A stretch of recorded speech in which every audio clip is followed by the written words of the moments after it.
बंगाल में आने वाले चुनाव से पहले ममता बनर्जी को लगा एक बहुत जोरदार झटका। तृणमूल कांग्रेस के बागी विधायक शुभेंदु अधिकारी ने विधायक के पद से भी इस्तीफा दे दिया है। इससे पहले वो राज्य मंत्रिपरिषद से इस्तीफा दे चुके हैं और अब उन्होंने विधायकी भी छोड़ दी है और माना जा रहा है कि जल्द वो पार्टी भी छोड़ देंगे और एक दो दिन में भारतीय जनता पार्टी की सदस्यता ले सकते हैं और अमित शाह से मुलाकात करने के लिए वो दिल्ली भी आ सकते हैं।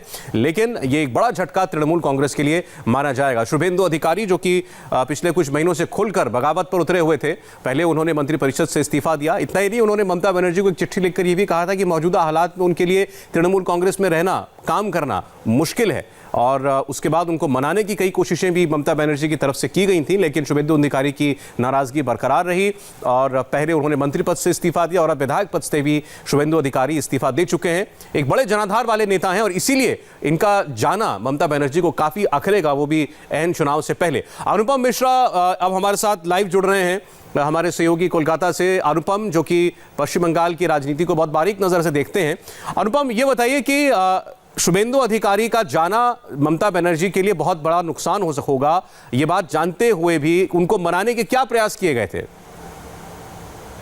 जी देखिए, शुभेंदु अधिकारी को मनाने के लिए लगभग 12 दिन पहले आपको मालूम होगा कि कोलकाता में बुलाया गया था।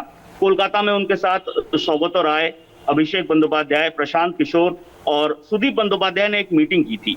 लेकिन उनको जो बुलाया गया था उसमें यह नहीं बताया गया था कि अभिषेक बनर्जी उनके साथ होंगे, जो हमें सूत्रों के मार्फत खबर है। तो जब शुभेंदु अधिकारी वहां पहुंचे तो वो देख के औचक हो गए। वो ये सोच कर आए थे कि सौगत राय के साथ उनकी मुलाकात होगी, लेकिन यहाँ पर कई नेता थे तो उनको एक झटका सा लगा। तो उन्होंने शुरू में ही बोल दिया कि इस तरह से आपको नहीं बुलाना चाहिए था, आपको क्लियर कट मुझे खबर देनी चाहिए थी कि इतने लोग होंगे और इस तरह से मीटिंग होगी। लेकिन मीटिंग हुई, मनाने की कोशिश हुई। सौगत राय ने उसके तुरंत बाद क्लेम किया, कहा कि शुभेंदु हमारे साथ हैं, वो कहीं नहीं जा रहे हैं। लेकिन उसके तुरंत बाद ही, मतलब विदिन कुछ घंटों में ही शुभेंदु ने क्लियर कर दिया कि कोई भी इस तरह का समझौता टीएमसी के साथ नहीं हुआ है। तो उसके बाद से ही क्लियर हो गया था कि शुभेंदु अधिकारी पार्टी में नहीं रह रहे हैं। हालांकि जो मनाने की बातचीत हुई है वो बड़े लेवल पर एक ही बार हुई है। जो सूत्रों के अनुसार खबर है, ममता बनर्जी ने भी कई बार बातचीत की है, उस दौरान भी ममता बनर्जी ने बातचीत की। लेकिन जो डील होनी थी या जिस बात पर समझौता होना था वो समझौता नहीं हो पाया और शुभेंदु अंततः पार्टी में नहीं रहे। और एक बात अनुपम ये बताइएगा, बहुत सारे नेता होते हैं जिनका कद बहुत बड़ा होता है, जिनकी पद प्रतिष्ठा बहुत होती है अपने अपने इलाकों में या राज्य में, लेकिन उसकी बड़ी वजह पार्टी का सिंबल होता है। जब तक वो पार्टी के साथ होते हैं तब तक उनका जनाधार होता है और उसके बाद कुछ खास नहीं कर पाते। लेकिन क्या शुभेंदु अधिकारी उन नेताओं में से हैं जिनका अपना व्यक्तिगत एक जनाधार है, उनका बेस है जो उनके साथ, उनके नाम के साथ चलता है? बिल्कुल सही। शुभेंदु अधिकारी ममता बनर्जी के बाद, जैसा कि मैंने पहले भी बताया कि जनप्रियता के आधार पर, लोकप्रियता के आधार पर ममता बनर्जी के बाद दूसरे नंबर पर आते हैं तृणमूल कांग्रेस में। और वो जहां जाते हैं पब्लिक एकत्रित करने की उनकी ताकत बहुत ज्यादा है। खास तौर पर पूर्वी मिदनापुर में, जहां विधानसभा की 16 सीटें हैं, पूरे पूर्वी मिदनापुर में वो काफी तक बहुत प्रभावी है और वो बहुत हद तक वहां पर दबदबा रखते हैं।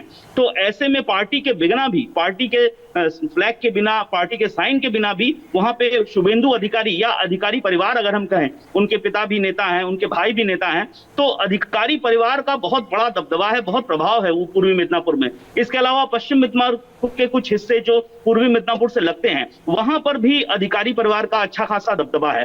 तो पार्टी का साइन या पार्टी का फ्लैग या पार्टी में रहने या न रहने से शुभेंदु अधिकारी को बहुत कुछ खास फर्क नहीं पड़ता है। हालांकि कुछ फर्क तो पड़ेगा, लेकिन बहुत ज्यादा फर्क नहीं पड़ेगा। अब भी वो जहां जाएंगे वहां पर पब्लिक एकत्रित होगी, लोगों की भीड़ होगी, क्योंकि उन्होंने जो दबदबा, जो प्रभाव पूर्वी मिदनापुर में बनाया है वो अपने बूते पर बनाया है। और उसकी वजह भी मैं बता दूं, उसका इतिहास भी रहा है।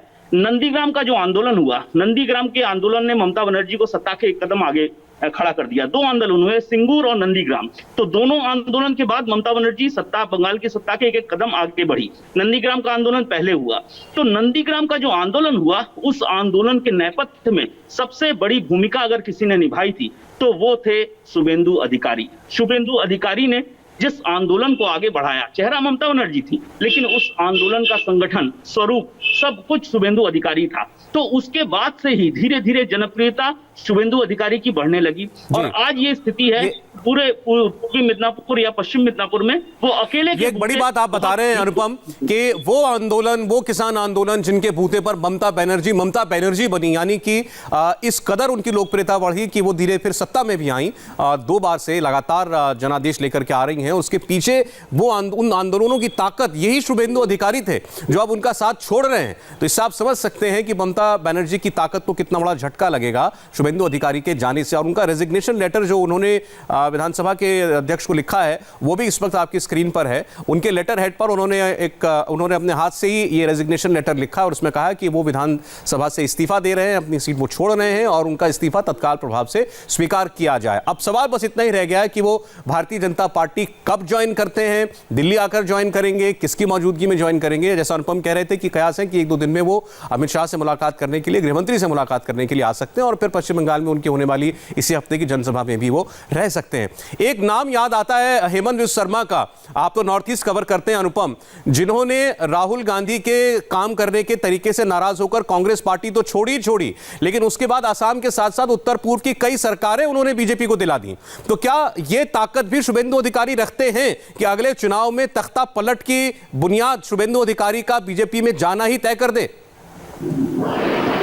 देखिए, हेमंत बिस्वा शर्मा वो कांग्रेस के बहुत बड़े नेता रहे और शुरू से कांग्रेस में रहे काफी सालों से, लेकिन जब बीजेपी में वो आए तो सिर्फ असम नहीं, उन्होंने अरुणाचल प्रदेश, मेघालय, मणिपुर, त्रिपुरा, ये जो आसपास के राज्यों में बीजेपी पिछले कुछ सालों में सत्ता में आई है, उसके पीछे सबसे बड़ी भूमिका अगर किसी ने निभाई थी तो वो हेमंत बिस्वा शर्मा है। और आज की तारीख में भी उत्तर पूर्व में हेमंत बिस्वा शर्मा की जो पकड़ है वो पकड़ किसी की नहीं है।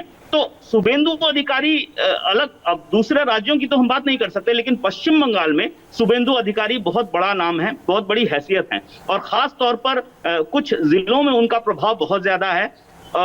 दूसरी बात है कि वो जनप्रियता के आधार पर बहुत बड़े नेता हैं, तो ऐसे में बीजेपी के लिए वो दूसरे हेमंत बिस्वा शर्मा यहाँ पर साबित होने की काबिलियत रखते हैं, इतना लेकिन कंफर्म है। तो हो सकता है कि उनको उस तौर पर बीजेपी यहाँ पर इस्तेमाल करे, क्योंकि उनके प्रभाव में, मैं आपको बता दूं, शुभेंदु अधिकारी के प्रभाव में सिर्फ शुभेंदु अधिकारी नहीं जाएंगे, उनके साथ बहुत सारे विधायक भी जो जुड़े हुए हैं अभी उनके साथ, वो भी बीजेपी में जाएंगे। तो आप समझ सकते हैं 10 से 15 विधायक जो चर्चा चल रही है, बात चल रही है कि शुभेंदु अधिकारी के साथ बीजेपी में जा सकते हैं। तो ऐसे में उनका प्रभाव आप समझ सकते हैं कि बड़ा प्रभाव है। वो अकेले नहीं जाएंगे, एक मूवमेंट क्रिएट करेंगे, काफी बड़े नेताओं को भी अपने साथ लेके जाएंगे। देखिए, आप ये कह सकते हैं आपकी बातचीत से समझने के बाद कि आने वाले चुनाव के परिणामों में आज का ये दिन और ये घटनाक्रम, शुभेंदु अधिकारी का तृणमूल कांग्रेस से अलविदा कह देना, अभी तो खैर औपचारिक तौर पर उन्होंने पार्टी नहीं छोड़ी है, लेकिन अब ये एक कदम उन्होंने बढ़ा दिया उस दिशा में, ये एक बहुत बड़ा लैंडमार्क माना जाएगा। शुभेंदु अधिकारी आने वाले चुनाव में एक बहुत बड़ा